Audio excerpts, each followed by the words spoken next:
오늘 우리에게 주시는 하나님의 말씀은 구약 성경 중에 여호수아서 1장 3절에서 9절까지 말씀입니다.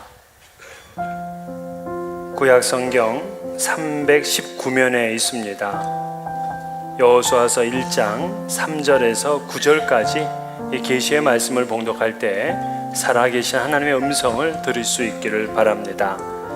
내가 모세에게 말한 바와 같이 너희 발바닥으로 밟는 곳은 모두 내가 너희에게 주었노니 곧 광야와 이 레바논에서부터 큰 강, 곧 유브라데 강까지 해쪽 속의 온 땅과 또 해 지는 쪽 대해까지 너희의 영토가 되리라.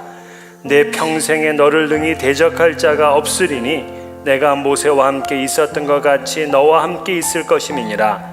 내가 너를 떠나지 아니하며 버리지 아니하리니 강하고 담대하라. 너는 내가 그들의 조상에게 맹세하여 그들에게 주리라 한 땅을 이 백성에게 차지하게 하리라. 오직 강하고 극히 담대하여 나의 종 모세가 내게 명령한 그 율법을 다 지켜 행하고 우로나 좌로나 치우치지 말라. 그리하면 어디로 가든지 형통하리니 이 율법책을 내 입에서 떠나지 말게 하며 주야로 그것을 묵상하여 그 안에 기록된 대로 다 지켜 행하라. 그리하면 내 길이 평탄하게 될 것이며 내가 형통하리라. 내가 네게 명령한 것이 아니냐. 강하고 담대하라. 두려워하지 말며 놀라지 말라. 내가 어디로 가든지 내 하나님 여호와가 너와 함께 하느니라 하시니라. 아멘.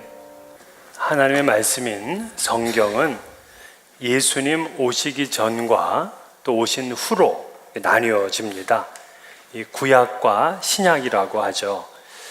어떤 분은 성경을 두 권이라 이렇게 하는 분이 있어요. 구약 한 권, 신약 한 권. 원래 성경은 몇 권입니까? 예. 우리 구약이 39권, 신약이 27권. 그래서 우리가 39, 27 이렇게 이제 외우잖아요. 그래서 구약은 39권, 신약이 27권 해서 66권이 되는 거예요. 근데 구약 성경을 영어로는 Old Testament라 그럽니다. 신약은 New Testament이라 그래요. 그 Testament라는 말이 들어가 있는데 이 Testament는 무슨 뜻이냐면 계약이라는 뜻입니다. 그래서 성경은 바로 하나님과 인간과의 계약을 말하는 거다. 그렇게 이해할 수가 있어요. 하지만 여러분, 계약은 이 쌍방 간에 서로 그 조항을 신실하게 지킬 때에 서로를 보호합니다. 하지만 누구 한쪽에서 그 계약을 깨게 되면 그건 오히려 고소를 당할 증거 자료가 됩니다. 이 구약의 신학자인 아이로트라는 분은 구약 성경의 가장 중요한 주제를 언약이라 그렇게 말했어요.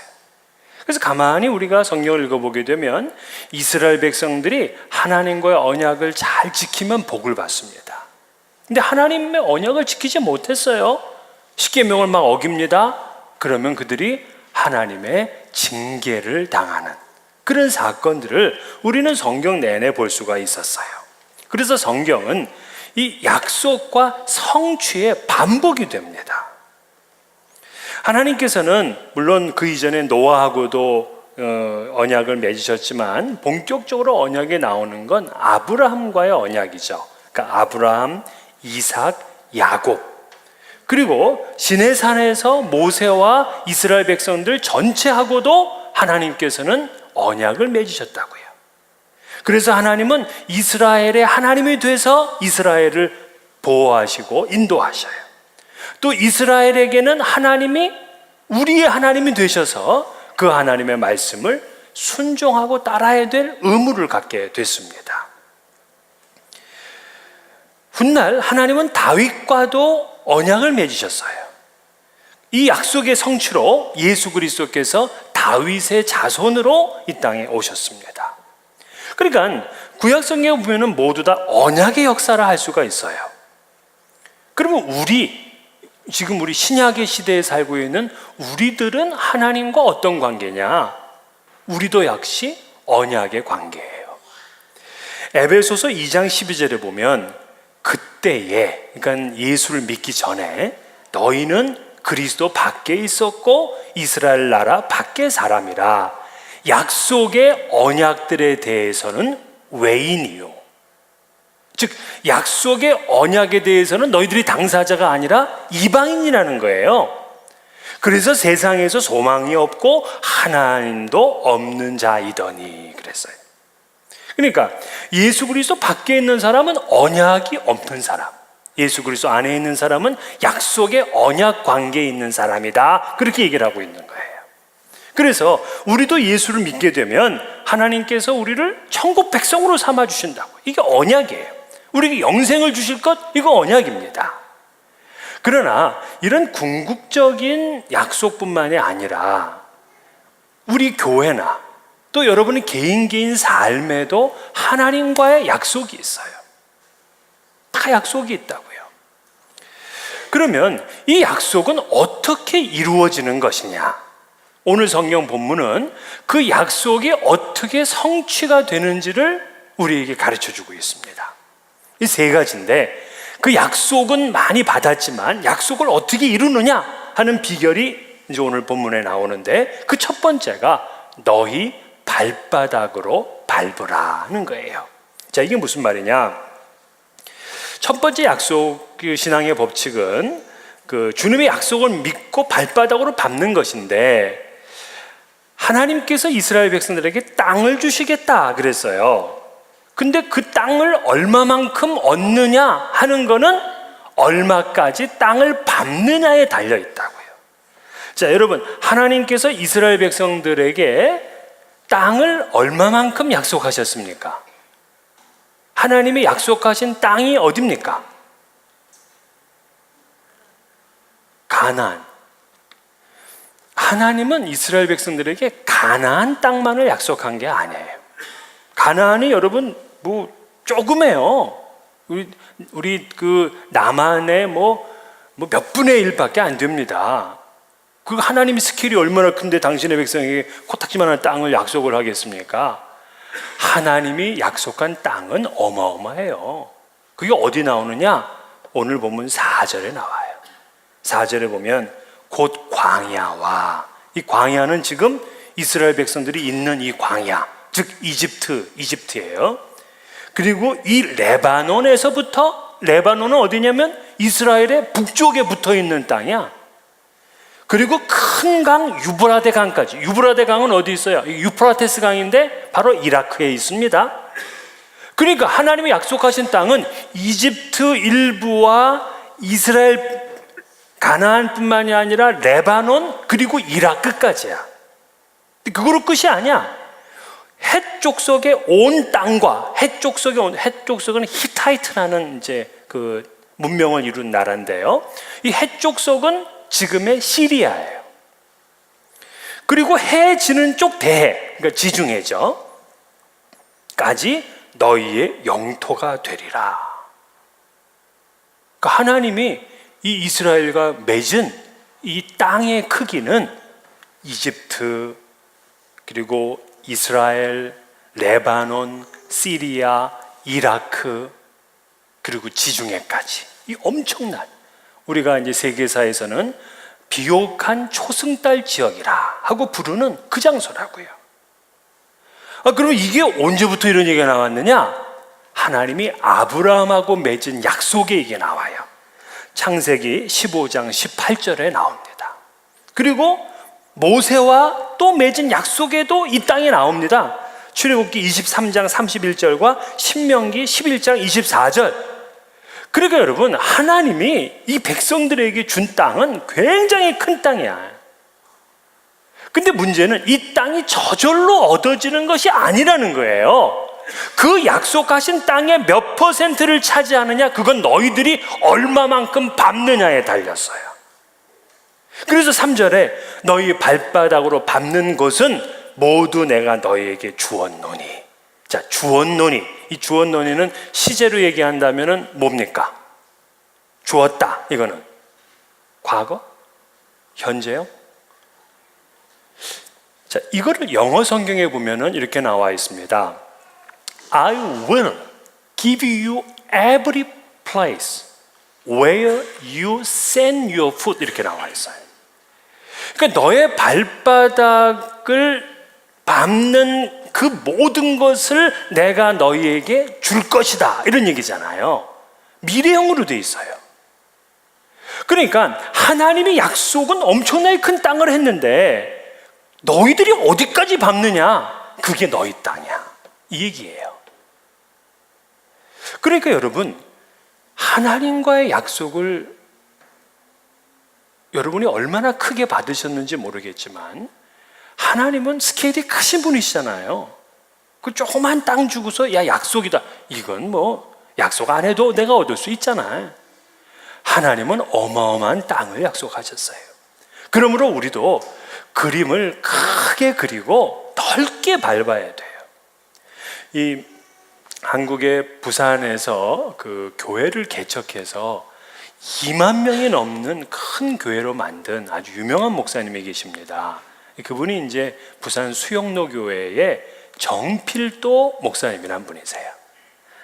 자, 이분이 그 개척을 하면서 부산이 여러분 얼마나 좀 험악합니까? 동네가.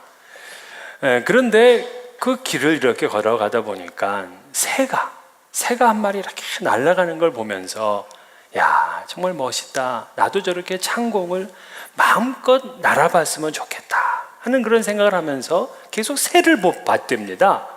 근데 이 새가 뭐 이렇게 뭐 창공을 빨리 날아가는 게 아니라 전봇줄 위에 앉았다가 또 땅바닥에 내려와서 뭐 땅을 이렇게 쪼고 왔다가 또 올라가서는 지붕 쪽에 앉았다가 또, 아니 지금 하나님이 준 이 창공은 이렇게 넓은데 이 새는 여기만 왔다 갔다 거린단 말이야. 그러면서 이분이 생각을 했다는 거예요. 하나님이 우리에게 주신 창공은 너무나 넓은데 그 창공을 누리는 건 내가 날개짓을 하는 곳까지가 나의 것이구나, 이런 생각을 하게 됐어요. 그래서 이걸 자기의 사역과 앞으로의 비전에 적용을 한 겁니다. 하나님께서는 내게 주신 비전은 온 세계 이렇게 넓은데 내가 그냥 이 땅만 보고서 왔다 갔다 하게 되면 나는 너무나 좁은 인생을 살다 갈 것이구나. 내가 내 인생을 다 바쳐서 하나님 앞에 최대한 헌신함으로 인하여서 더 큰 꿈과 더 큰 땅을 밟겠다 하는 그러한 비전이 생기더랍니다. 그래서 자기 교회를 개척하는 데 머무르지 아니하고 부산 전체를 복음화시키겠다 하는 그런 목표를 가지고 부산 성시화 운동을 수십 년 동안 벌였습니다. 그래서 지금은 부산에 있는 많은 교회들이 아주 대표적인 교회들로 성장을 하고 많은 사람들이 복음화됐다고요. 그렇습니다. 하나님께서 여러분과 또 우리 교회에 주신 그 약속은 굉장히 큰 거예요. 근데 그게 어디까지 우리 것이 되느냐? 우리가 가는 곳까지만 우리의 것이 됩니다. 믿음의 깊이도 마찬가지예요. 그 믿음 생활을 그렇게 절제해서 하는 분이 있어요. 여기까지야 딱. 그래서 아무리 뭘 해도 안 가. 나는 발바닥으로 여기까지만 밟아.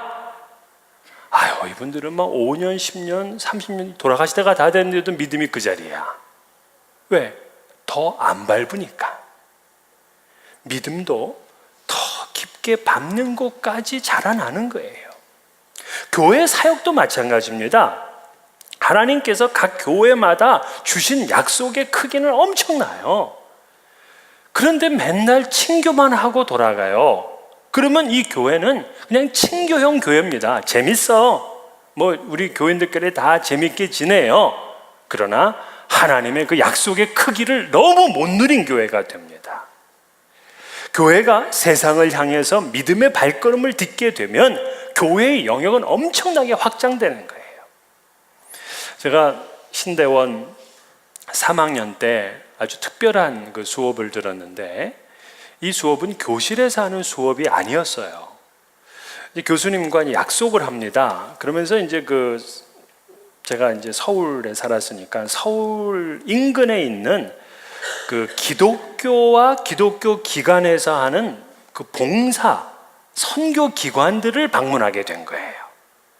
그래서 뭐 그 바퍼 공동체라고 하는 그 청량리 속칭 588이라는 그런 이 집창촌에서 사역을 하는 이 목사님 아시죠? 최일도 목사님.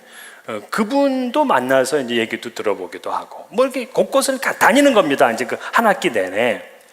근데 제게 가장 감명을 준 그 장소는 어디였냐면 영락교회였어요. 영락교회는 여러분이 잘 아시는 대로 굉장히 큰 교회죠. 뭐 대한민국의 대표적인 교회입니다. 근데 이 교회에서는 헌금의 상당한 부분을 지역을 섬기고 봉사하는 일에 사용하고 있는 거예요. 그 장소도 제가 다 가봤습니다. 한 군데는 미혼모, 그러니까 이제 원치 않는 임신을 그냥 뭐 청소년 때도 하기도 하고 그 10대 후반, 20대 초반 이런 애들이 이제 그냥 그 임신을 한 겁니다. 그러니까 누구한테 뭐 말은 못 하고, 그러니까 이제 몇 개월 동안은 이제 자기 가정과 뭐 여기서부터 격리돼서 이 미혼모 이 장소에 들어오죠. 그걸 에라논이라고 하는데, 거길 들어오게 되면 여기서 이제 잘 좋은 영양을 이제 섭취하고 그리고 운동도 하면서 애를 이제 낳습니다. 애를 낳으면 물론 이제 다 입양을 보내죠. 그리고 자기는 이제 건강을 회복하고 나오는 겁니다. 그런 일은 사실 나라에서도 하기 어려운 일이거든요. 이걸 교회에서 담당해서 하는 거예요. 그래서 가장 힘들고 어려운 이 자매들을 섬기는 일을 합니다. 또 애니아의 집이라고 가봤는데, 이 애니아의 집은 중증 지체 장애인들만 섬기는 기관이에요. 시설을 얼마나 잘 해놨는지 몰라요. 아주 운동장도 넓게 해가지고 그 중증 장애인 다 버린 사람들이에요. 이런 사람들을 돕는 일을 하는 거예요. 또 어떤 일을 하느냐? 남편이 갑작스럽게 세상을 떠났어요. 그러다 보면은 이 부인과 아이들이 그냥 길거리에 내앉게 된 겁니다. 그래서 그들을 또 돕는 이 모자원이라는 그런 기관을 운영합니다. 한 교회가 어마어마한 일을 하는 거예요. 그 외에도 여러 교회들이 노인들을 위한 실버타운을 운영하고 중국의 기술대학을 세우는 일을 지원하고 공장지대 그 센터를 건립해서 노동자들을 돕고 또 외국인 노동자들을 섬기는 일을 하기도 하고 크리스천 학교를 운영하는 그러한 사업들을 하고 있습니다. 이런 교회들은 정말 남들보다 더 멀리, 더 많이 발바닥으로 밟았기 때문에 사역의 크기가 엄청나게 큰 거예요. 같은 사업을 하더라도요, 어떤 사람은 그냥 좁은 공간에서 그 일만 하다가 끝나는 사람이 있고 전 세계를 향해서 그 일을 하는 사람이 있어요. 닭 튀기는 것. 그럼 닭 튀기는 것을 자기 그냥 조그만 공간에서 맨날 그냥 기름 넣어가지고 닭만 튀기시다가 리타이어 하시는 분이 있어요. 그거 하나가 처음이자 마지막이야. 근데 어떤 분은 전국적으로 닭을 튀겨. 교촌치킨 이런 거 있잖아요. 전국적으로 튀긴다고. 그리고 KFC나 파파이스 같은 데는 전 세계적으로 튀겨. 같은 닭을 튀기더라도 어디까지 밟느냐가 그 사업의 사이즈의 결정적인 거예요. 아이들이 피아노를 치는 거 보면은 그저 뭐 하루에 30분 치는 것도 지겨워하는 사람이 있는 반면에 또 2시간, 3시간, 심지어 7시간, 8시간 치는 아이들도 있습니다. 그렇다면 이거는 음악의 수준이 다른 거죠. 공부를 하거나 운동을 하거나 누가 더 멀리까지, 누가 더 깊이까지 밟느냐에 따라서 그 사람의 실력이 달라지는 것입니다. 내가 밟는 곳까지가 내 영토입니다. 우리의 신앙에 있어서도 더 깊은 믿음의 경험을 할 때에 그의 어떤 신앙의 깊이가 깊어지는 거예요. 한국에서 이제 베스트셀러가 되었으면서 그 청소년 추천 도서까지 선정된 책 중에 한비아 씨의 지구 밖으로 행군하라 하는 책이 있었어요. 물론 그녀의 여행기가 너무 지나치게 영웅담화 되었다 하는 그런 비판도 있는 것이 사실입니다. 그러나 대한민국 사람들이 가장 만나보고 싶은 첫 번째 인물의 이 한비야 씨가 선정이 되기도 했습니다. 그런데 이 한비야 씨가 왜 이렇게 유명한 인물이 되었느냐 하면은 그녀가 그냥 평범한 직장 생활을 하던 그 여직원이었어요. 근데 직장을 다니다가 그만뒀습니다. 그리고는 자기가 어릴 때부터 무슨 꿈을 꾸었냐면 걸어서 세계 일주를 하겠다 하는 꿈을 가진 거예요.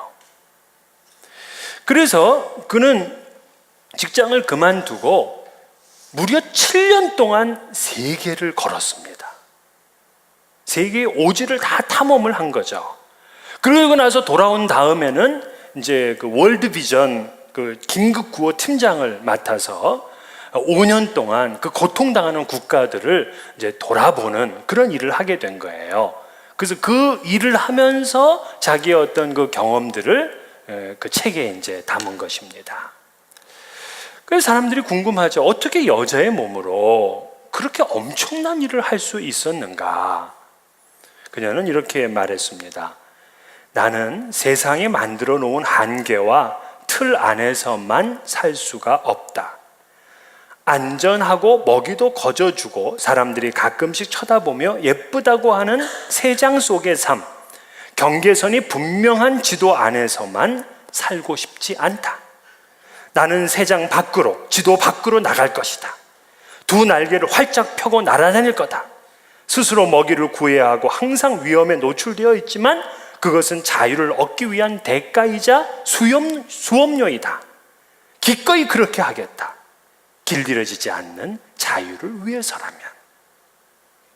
대단하죠? 발바닥으로 밟는 곳까지만 내 영토.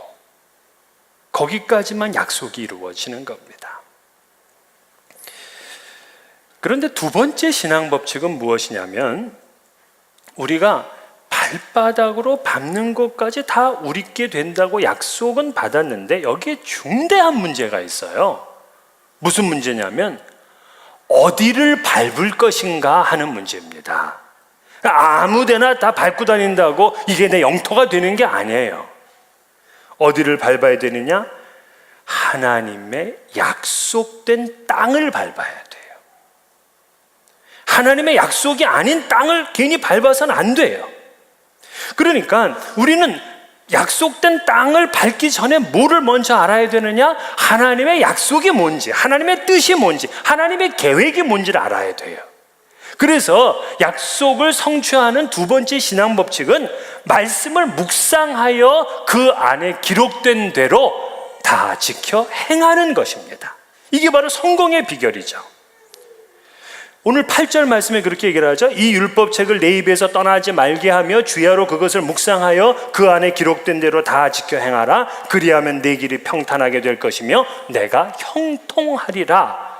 여러분, 성경에서는 성공이라는 단어를 안 써요.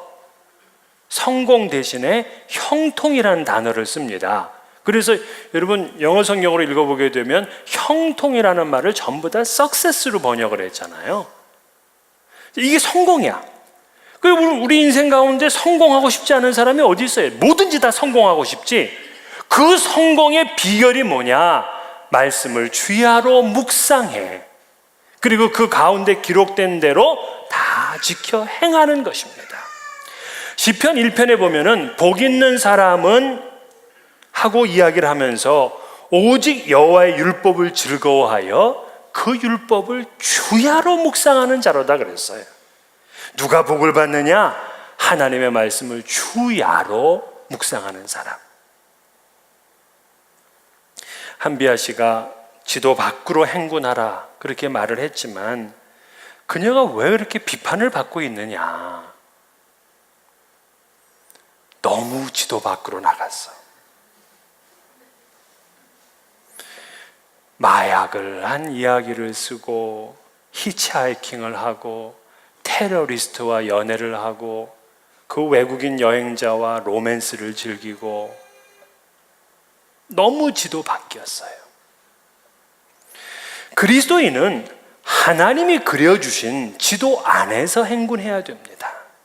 그게 안전하고 행복한 것이고 평탄하고 형통한 거예요.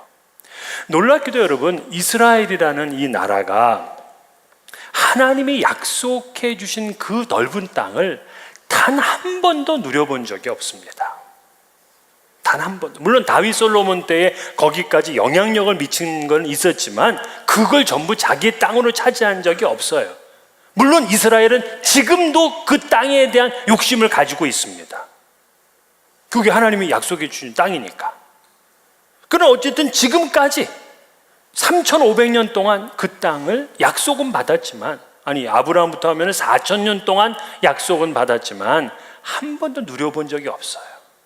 그런데 언제 밟아봤냐면, 오늘 본문에 보면 유브라데 강까지 너희 영토가 되리라 그랬는데 그 땅을 포로로 잡혀간 적은 있습니다. 유다가 기원전 586년에 멸망하게 되면서 바벨론의 포로로 잡혀갔는데 바벨론이 바로 유프라데 강 옆에 있는 나라예요. 그러니까 이건 하나님의 약속이 있어. 내가 다스리고 내 영토인데 하나님의 말씀에 순종하지 않았던 이 이스라엘은 종으로, 노예로 끌려가는 그러한 결과를 당했습니다. 왜? 말씀의 지도 밖으로 걸었기 때문에 그래요. 그렇기 때문에 하나님의 말씀을 따르지 못하게 되면 그 약속의 복이 오히려 그 사람들에게는 화가 되고 저주가 되는 걸 알 수가 있어요.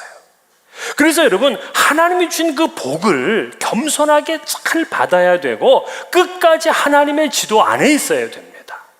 대개 보면은 사업을 크게 하는 사람하고 사업을 조그맣게 하는 사람하고 또 직위가, 사회적 지위가 아주 높은 사람하고 좀 낮은 사람하고 평균적으로 100%는 아니지만 누가 신앙이 더 좋아요? 사업을 조그맣게 하고 직분도 좀 낮은 사람들이 신앙생활을 잘해요. 그런데 이들이 점점 사업이 잘 돼서 경영이 확대되고 막 그냥 일을 막 크게 벌리게 되면서 점차 신앙생활할 시간을 못 내네요.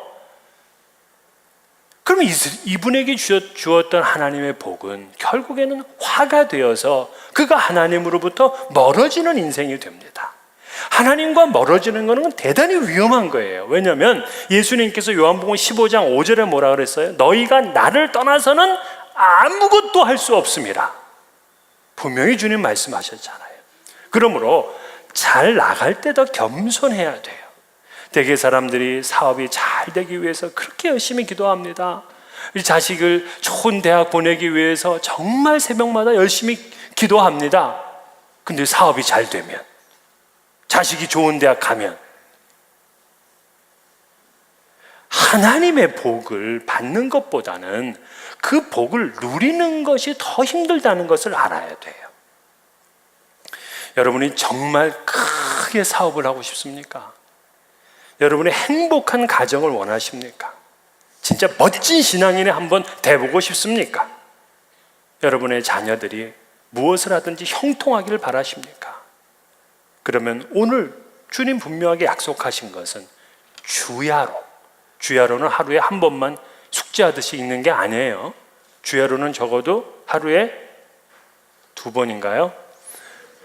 예, 하루에 2번. 주야로 2번씩 묵상하고 그 가운데 기록된 대로 지키면 여러분의 인생이 형통하고 평탄한 인생이 될 줄 믿습니다. 여러분에게 어려운 장애가 있어도요, 말씀을 묵상하고 그 가운데 기록된 말씀대로 따르면은요, 어떤 것도 이깁니다. 4절이 그걸 4절이 뭐라 그래? 해 쪽 속에 온 땅과 또 해 지는 쪽 대해까지 너희의 영토가 되리라 그랬는데요, 당시에 해 쪽 속은 히타이트, 그 철기 문명을 가졌던 강대한 나라입니다. 강대한 나라, 이 해 쪽 속은요. 그런데 그 당시 해 쪽 속은 바벨론이나 이집트와 쌍벽을 겨루던 그런 강대국이었는데 그 땅도 너희 영토가 돼. 지금 이스라엘은 갓 애굽에서 탈출해서 지금 아직 나라의 어떤 모습조차 갖추고 있지 않는, 땅도 한 평 없는 그런 지금 나라라고요. 그런데도 그 강대국이 너희 영토가 되리라. 여러분, 하나님의 말씀을 묵상하고 그 말씀대로 따라 사는 것이 얼마나 큰 파워입니까? 세 번째, 어떻게 하나님의 약속을 내 인생 가운데 또 우리 교회 공동체 가운데 이룰 수 있는가 하는 거는요, 마음을 강하게 하고 담대하게 하는 겁니다. 이 세상을 살아가면서 하나님의 말씀을 따라 살고 싶지만 사실 이 세상이 만만치가 않죠. 그래서 사실 신앙인들의 99%는 현실 앞에 다 무릎을 꿇습니다. 우리가 이렇게 번듯하게 나와서 찬양도 하고 멋지게 얘기도 하고 하지만 세상에 나가면 다 굴복하고 산다고요.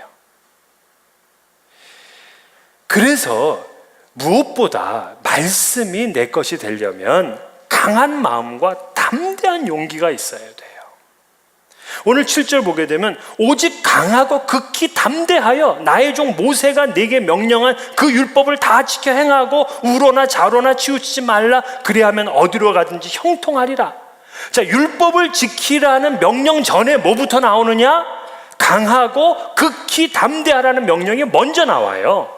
즉 말씀을 지키려면 그만한 마음의 각오가 단단히 있어야 된다는 거예요. 믿음과 용기가 그만큼 있어야 된다는 겁니다. 예수를 한번 잘 믿어보려고 담배를 끊으려고 그래요.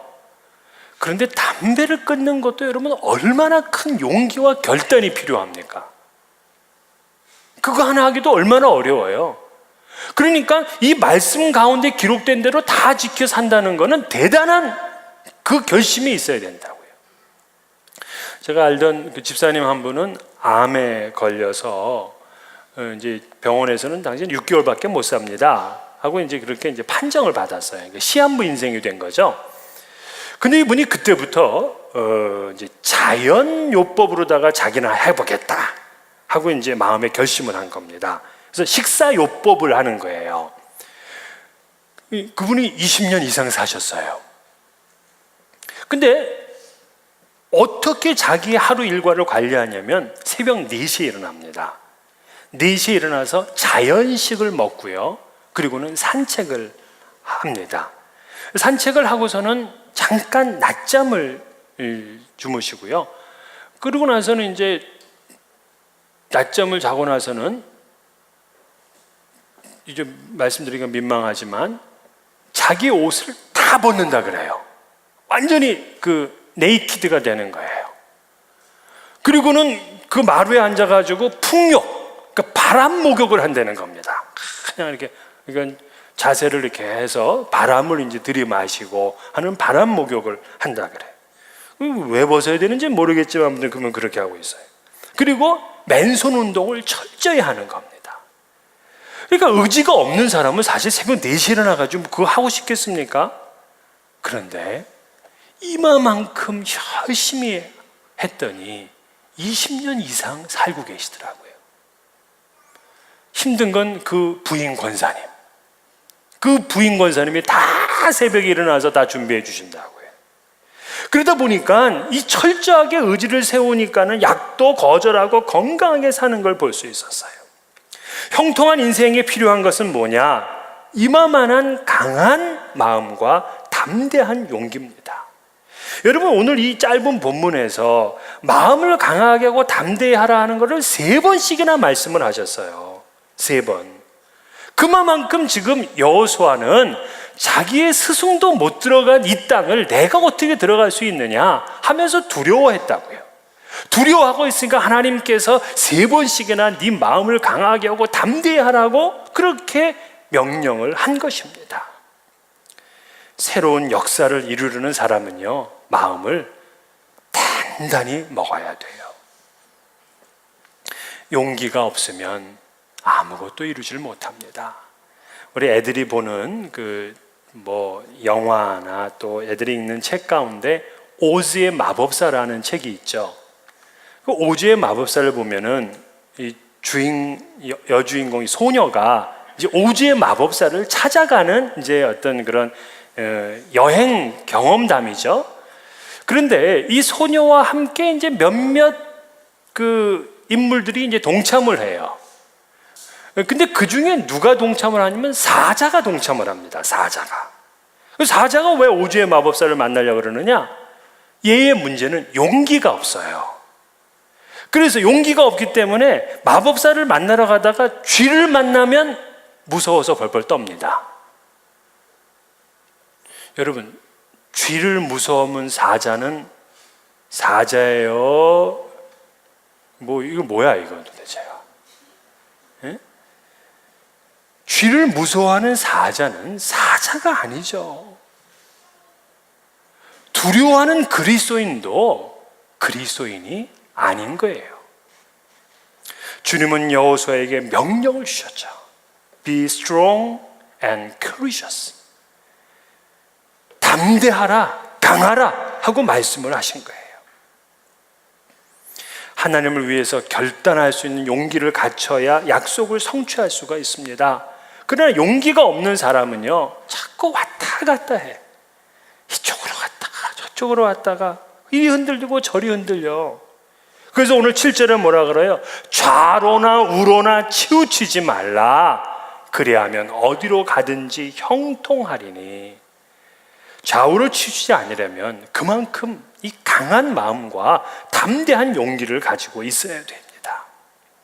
오늘 이 세 가지 신앙의 법칙을 여러분의 삶에 잘 적용을 하세요. 우리 교회에도 잘 적용해야 됩니다. 하나님께서 우리에게 약속하신 땅을 밟는 것입니다. 우린 늘 지금까지 물을 끓여다가 99도까지만 끓이고 그냥 포기하고 만 적이 많았어요. 100도가 돼야지 물이 끓잖아요. 늘 중간까지 하다가 포기를 했습니다. 그러면 죽도 밥도 안 되는 거예요. 또한 두 번째는 하나님의 말씀을 주야로 묵상하고 그 가운데 있는 말씀들을 지켜 행하는 것입니다. 그렇게 노력을 100% 해야만 된다 이거 아니에요. 그만한 노력을 우리가 하는 거죠. 또한 그러기 위해서는 세 번째로 마음을 강하게 하고 담대하는 것입니다. 오늘 이 세 가지 신앙 법칙으로 여러분과 여러분의 가정, 또 여러분의 일터, 또 우리 교회 가운데 약속이 성취되고 또 형통하는 그런 놀라운 하나님의 은혜가 있기를 주의 이름으로 축원합니다.